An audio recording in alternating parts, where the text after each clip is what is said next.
जय हिंद मेरे फ्रेंड्स। स्वागत है आपके इस चैनल पर। मेरा नाम है अमित। तो चलिए फ्रेंड्स, अब हिस्ट्री का गुप्त काल देखते हैं। घटोत्कच गुप्त श्री गुप्त का उत्तराधिकारी था। श्री गुप्त ने 275 ईस्वी में गुप्त राजवंश की स्थापना की थी। गुप्तों के पूना एवं सिद्धपुर ताम्रपत्र अभिलेखों में घटोत्कच 280 से 319 को प्रथम गुप्त राजा कहा गया है। प्रसिद्ध गुप्त संवत 319 ईस्वी से शुरू किया गया था। घटोत्कच ने भी महाराज की उपाधि धारण की थी। चंद्रगुप्त प्रथम जो 319 से 335 ईस्वी तक रहा, इसने महाराजा की उपाधि धारण करने वाला यह प्रथम गुप्त शासक था। तो चंद्रगुप्त प्रथम ने महाराज की उपाधि धारण करने वाला प्रथम यह गुप्त शासक था। चंद्रगुप्त प्रथम ने लिच्छवी राजकुमारी के साथ विवाह किया। अब देखते हैं समुद्रगुप्त। समुद्रगुप्त 335 से 375 ईस्वी तक शासन किया। समुद्रगुप्त का वास्तविक नाम कांच था। विजयों के उपरांत इसने समुद्रगुप्त नामक उपाधि धारण की और यह विष्णु का उपासक था। तो समुद्रगुप्त किसका उपासक था? विष्णु का। समुद्रगुप्त का दरबारी कवि हरिसेन था। तो समुद्रगुप्त का दरबारी कवि कौन था? हरिसेन था। इसने इलाहाबाद के प्रयाग प्रशस्ति लेख में समुद्रगुप्त की विजयों का वर्णन किया है। तो कभी कभी पूछता फ्रेंड्स कि प्रयाग प्रशस्ति किसने लिखा था? तो हरिसेन ने लिखा था। हरिसेन किसके राज दरबारी कवि थे? तो समुद्रगुप्त के राज दरबारी कवि थे। V.S. स्मिथ ने समुद्रगुप्त को भारतीय नेपोलियन कहा है और इसने धरनी बंध यानी पृथ्वी को बांधना अपना वास्तविक लक्ष्य बनाया था। समुद्रगुप्त ने महान बौद्ध भिक्षु वसुबंधु को संरक्षण दिया था। तो समुद्रगुप्त ने महान बौद्ध भिक्षु वसुबंधु को संरक्षण दिया था। समुद्रगुप्त संगीत प्रेमी था। ऐसा अनुमान उसके सिक्कों पर उसे वीणा वादन करते हुए चित्र से लगाया गया है। श्रीलंका नरेश मेघवर्धन ने समुद्रगुप्त से गया में, यह गया जो है फ्रेंड्स बिहार में है, गया में एक बुद्ध मंदिर बनवाने की अनुमति मांगी थी। अब फ्रेंड्स गुप्तकालीन आर्थिक शब्दावली है। जैसे राजा को भूमि उत्पादन से प्राप्त होने वाले हिस्सा को भाग कहा जाता था। राजा को उपहार स्वरूप मिलने वाली कर को भोग कहा जाता था। अस्थायी काश्तकारों के लिए कर को उपरंग कहा जाता था। अस्थायी कृषकों के लिए कर को ऊपरी कर कहा जाता था। द्रव्य यानी नगद रूप से लिया जाने वाले कर को हिरण्य कहा जाता था। निःशुल्क या बेगार श्रम को विशिष्ट कहा जाता था।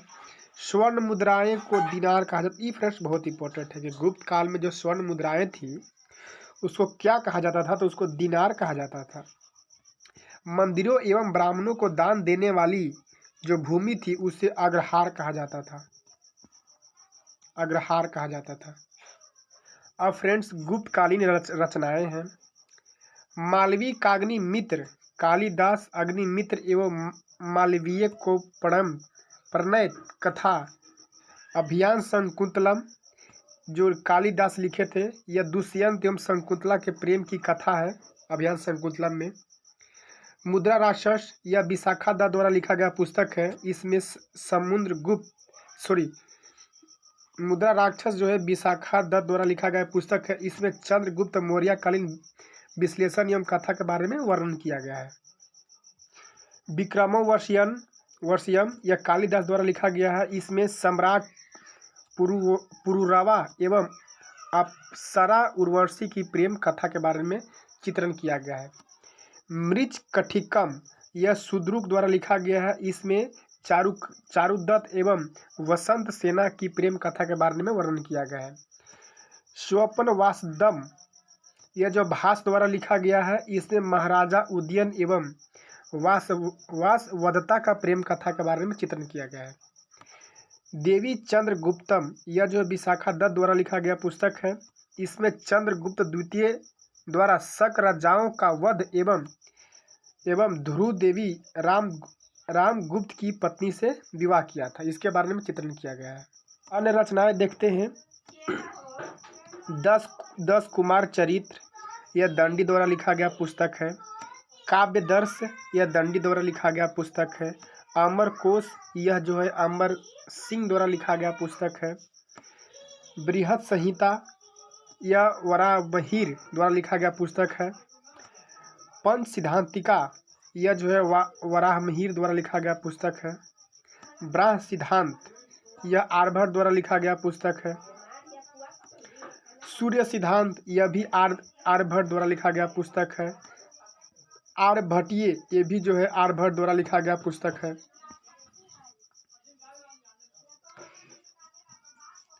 पंचतंत्र, यह विष्णु शर्मा द्वारा लिखा गया पुस्तक है। कामसूत्र, यह वात्स्यायन द्वारा लिखा गया पुस्तक है। चरक संहिता, यह जो चरक द्वारा लिखा गया पुस्तक है। समुद्रगुप्त के पदाधिकारी,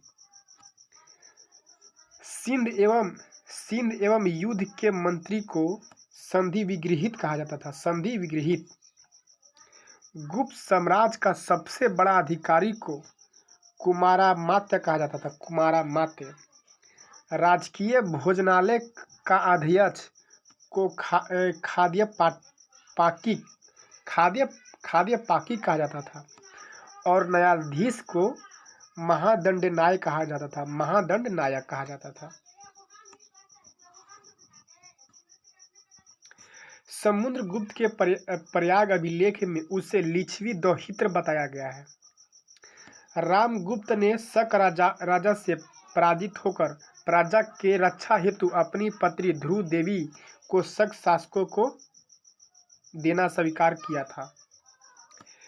चंद्रगुप्त द्वितीय, फ्रेंड्स, चंद्रगुप्त द्वितीय को विक्रमादित्य भी कहा जाता है। यह जो है चंद्रगुप्त द्वितीय, यह 375 से 414 ईस्वी तक शासन किया। चंद्रगुप्त द्वितीय ने नागवंश की राजकुमारी कुबेर नागा से विवाह किया। चंद्रगुप्त द्वितीय ने उज्जैन को गुप्त साम्राज्य की दूसरी राजधानी बनाई थी। शकों पर विजय के उपलक्ष्य में चंद्रगुप्त द्वितीय ने चांदी के सिक्के चलवाए। चंद्रगुप्त द्वितीय के शासन काल में संस्कृत भाषा के सबसे प्रसिद्ध कवि कालिदास रहते थे। चंद्रगुप्त द्वितीय के दरबार में रहने वाले 9 रत्न थे, जिसमें पहला था वराहमिहिर, दूसरा अमर सिंह, तीसरा कालिदास, चौथा बेताल भट्ट, पांचवा घटकर्पर वरुचि, उसके बाद शंकु, उसके बाद धन्वंतरी। ये जो है धन्वंतरी जो है आयुर्वेदाचार्य थे। गुप्त ने व्याघ्र शैली के सिक्के मिले हैं। चंद्रगुप्त के व्याघ्र शैली के सिक्के मिले हैं। महरौली का लौह स्तंभ गुप्त शासक चंद्रगुप्त द्वितीय ने बनवाया था। तो महरौली का लौह स्तंभ गुप्त शासक चंद्रगुप्त द्वितीय ने बनवाया था। दक्षिणी दिल्ली में महरौली स्थित लौह स्तंभ को चंद्र नामक शासक के विजयों का उल्लेख मिलता है। चीनी यात्री फाहियान, जो 319 से 411 ईस्वी तक रहा, लगभग 12 साल, चंद्रगुप्त द्वितीय के समय में भारत आया था। फाहियान ने नालंदा में बुद्ध के शिष्य सारिपुत्र की अस्थियों से निर्मित स्तूप का उल्लेख किया है। कुमारगुप्त प्रथम, यह जो है 415 से 455 ईस्वी तक शासन किया। कुमारगुप्त प्रथम को महेंद्रादित्य भी कहा जाता है। तो कुमारगुप्त प्रथम को महेंद्रादित्य भी कहा जाता है। कुमारगुप्त प्रथम के काल में पुष्यमित्र नामक जाति ने आक्रमण किया था। तो कुमारगुप्त प्रथम के काल में पुष्यमित्र नामक जाति ने आक्रमण किया था। कुमारगुप्त प्रथम के काल में नालंदा विश्वविद्यालय की स्थापना की गई थी। तो नालंदा विश्वविद्यालय की स्थापना किसने किया था? तो कुमारगुप्त प्रथम ने करवाया था। उसके बाद यह स्कंदगुप्त 455 से 467 ईस्वी तक रहा। स्कंदगुप्त के समय खुशनवाज के नेतृत्व में सर्वप्रथम हुनों ने भारत पर आक्रमण किया था। तो स्कंदगुप्त के समय खुशनवाज के नेतृत्व में सर्वप्रथम हुनों ने भारत पर आक्रमण किया था। हुनों को परास्त कर स्कंदगुप्त ने विक्रमादित्य की उपाधि धारण की थी। तो हुनों को परास्त कर स्कंदगुप्त ने विक्रमादित्य की उपाधि धारण की थी। स्कंदगुप्त को शुक्रादित्य, देवराय एवं परीक्षित विरछा कहा जाता है। स्कंदगुप्त को शुक्रादित्य, देवराय एवं परीक्षित विरछा कहा जाता है। स्कंदगुप्त ने गिरनार पर्वत पर स्थित सुदर्शन झील का पुनरुद्धार करवाया था, माने रिपेयरिंग करवाया था। स्कंदगुप्त ने पर्णदत्त को सौराष्ट्र का गवर्नर नियुक्त किया था और गुप्त वंश का अंतिम शासक भानुगुप्त था। गुप्तकालीन सभ्यता। गुप्त काल को भारतीय इतिहास एवं संस्कृति का स्वर्ण युग माना जाता है। गुप्त काल को भारतीय इतिहास एवं संस्कृति का स्वर्ण युग माना जाता है। गुप्त काल के प्रमुख मंदिर देखिए, देवगढ़ के दशावतार मंदिर, यह जो ललितपुर में स्थित है, उत्तर प्रदेश। ललितपुर कहाँ पड़ता है? उत्तर प्रदेश में। तिंगावा का विष्णु मंदिर, यह जबलपुर में स्थित है। जबलपुर कहाँ है? मध्य प्रदेश में। एरन का विष्णु मंदिर, यह सागर में स्थित है। सागर कहाँ है? मध्य प्रदेश में। भूमरा का शिव मंदिर, यह सतना में स्थित है। सतना कहाँ है? मध्य प्रदेश में। नचना कुठार एवं पार्वती मंदिर, यह पाणा मध्य प्रदेश में स्थित है। भीतर गांव का कृष्ण मंदिर, यह कानपुर उत्तर प्रदेश में स्थित है। नागोद का शिव मंदिर, यह सतना में स्थित है, जो मध्य प्रदेश राज्य में पड़ता है।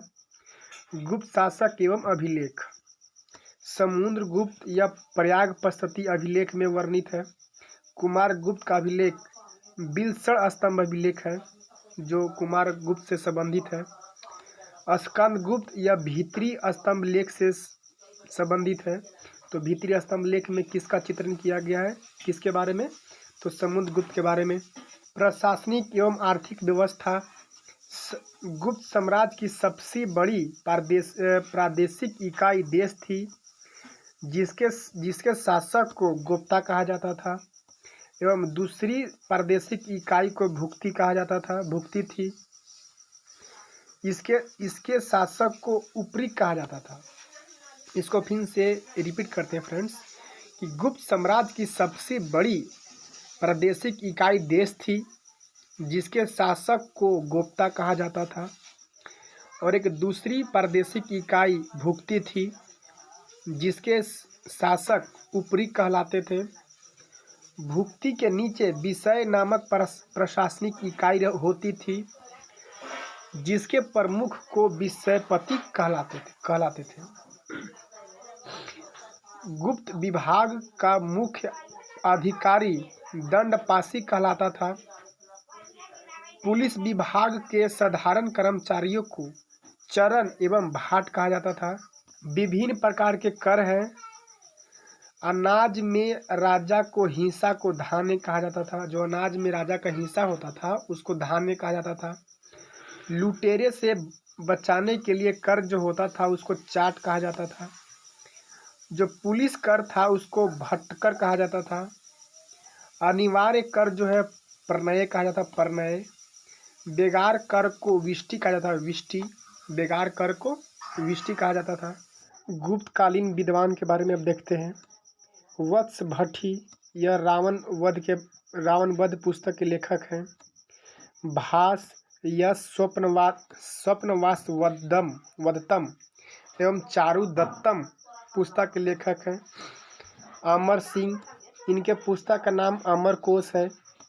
शूद्रक, और इनके पुस्तक का नाम मृच्छकटिकम है। मृच्छकटिकम पुस्तक के लेखक कौन है? शूद्रक। वराहमिहिर, यह जो वीर्य संहिता एवं पंच सिद्धांतिका पुस्तक लेखक वराहमिहिर हैं। सूर्य सिद्धांत एवं आर्यभट्टीय पुस्तक लेखक आर्यभट्ट हैं।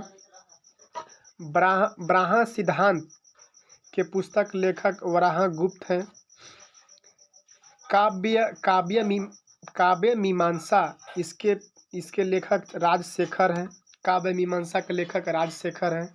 अष्टांग हृदय, यह बाणभट्ट द्वारा लिखा गया पुस्तक है, चिकित्सा से संबंधित है। हर्षचरित, यह बाणभट्ट द्वारा लिखा गया पुस्तक है, हर्षचरित। शैल्य शास्त्र, यह धन्वंतरी द्वारा लिखा गया पुस्तक है, शैल शास्त्र, इसमें चिकित्सा से संबंधित है। गुप्तकालीन महत्वपूर्ण मंदिर के बारे में देखते हैं। विष्णु मंदिर, यह तिगवा में है, जबलपुर मध्य प्रदेश में। शिव मंदिर, यह भूमरा में है, नदौर मध्य प्रदेश में पड़ता है। पार्वती मंदिर, यह नाचना कुठार मध्य प्रदेश में स्थित है। दशावतार मंदिर, यह देवघर में है, झांसी उत्तर प्रदेश में पड़ता है। शिव मंदिर, यह खोह में है, गधौर नगौर मध्य प्रदेश में पड़ता है। भीतर गांव का मंदिर, यह भीतरी गांव कानपुर उत्तर प्रदेश में पड़ता है। यह जो है लक्ष्मण मंदिर ईंटों द्वारा निर्मित मंदिर है। प्रशासन की सबसे छोटी इकाई को ग्राम कहा जाता था। ग्राम का प्रशासन ग्राम सभा द्वारा संचालित होता था। ग्राम सभा का मुखिया ग्रामी कहलाता था एवं अन्य सदस्य को महतर कहलाते थे। इसको फिर से रिपीट करते हैं फ्रेंड्स कि प्रशासन की सबसे छोटी इकाई ग्राम थी। ग्राम का प्रशासन ग्राम सभा द्वारा संचालित होता था। ग्राम सभा का मुखिया ग्रामी कहलाता था एवं अन्य सदस्य को महतर कहते थे। ग्राम समूहों की छोटी इकाई को पेठ कहा जाता था। ग्राम समूहों के छोटी इकाई को पेठ कहा जाता था। गुप्त शासक कुमार गुप्त के दामोदरपुर ताम्रपत्र में भूमि बिक्री संबंधी अधिकारियों के क्रियाकलापों का उल्लेख मिलता है। तो गुप्त शासक कुमार गुप्त के दामोदरपुर ताम्रपत्र में भूमि बिक्री संबंधी अधिकारियों का क्रियाकलापों का उल्लेख मिलता है। भू राजस्व का कुल उत्पादन का 1/4 से 1/6 भाग तक हुआ करता था। जो कर था भू राजस्व कर, वह उत्पादन का 1/4 से 1/6 भाग तक उस समय हुआ करता था। गुप्तकालीन सोने के सिक्कों को दिनार एवं चांदी के सिक्कों को रुपया कहा जाता था। तो गुप्तकाल सोने के सिक्के को दिनार एवं चांदी के सिक्के को रुपया कहा जाता था। गुप्त साम्राज्य के प्रशासनिक अधिकारी महाबलाधिकृत सेनापति को कहा जाता था उस समय का। महादंड नायक, यह न्यायाधीश के बारे में है। उस समय न्यायाधीश को महादंड नायक कहा जाता था। पुलिस विभाग का सर्वोच्च अधिकारी को दंडपाशी कहा जाता था।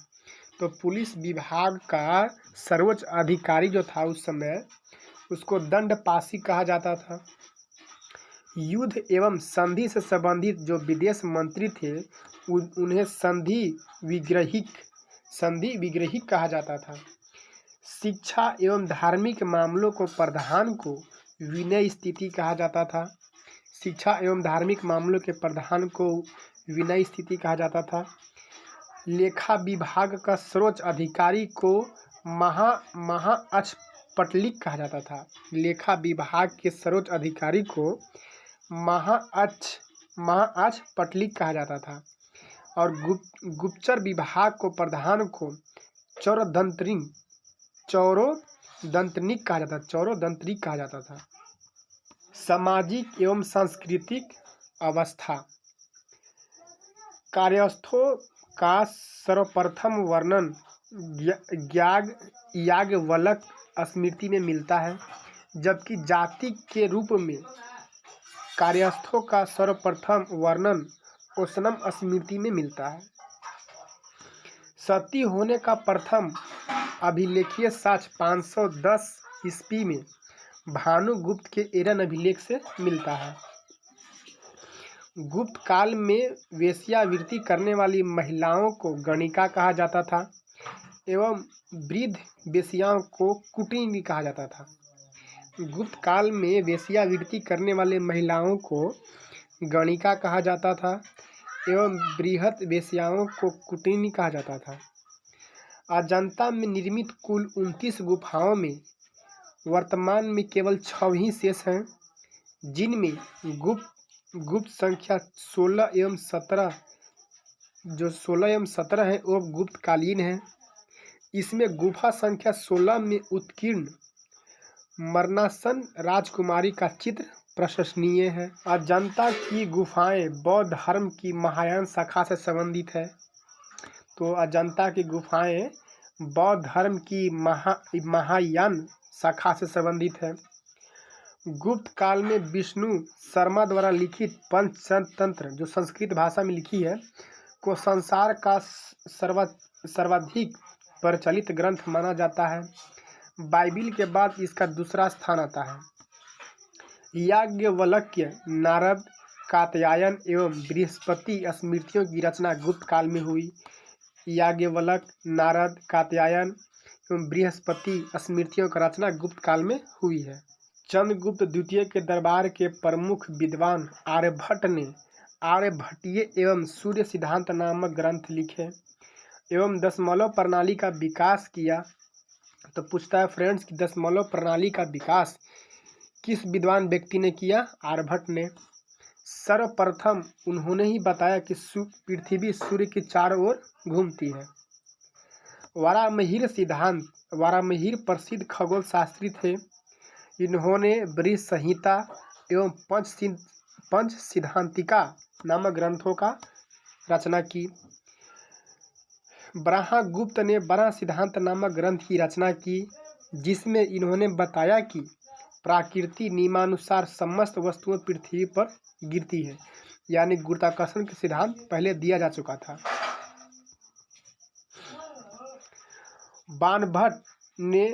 वाग्भट ने आयुर्वेद की प्रसिद्ध ग्रंथ अष्टांग हृदय की रचना की। तो अष्टांग हृदय पुस्तक की रचना किसने की? वाग्भट ने।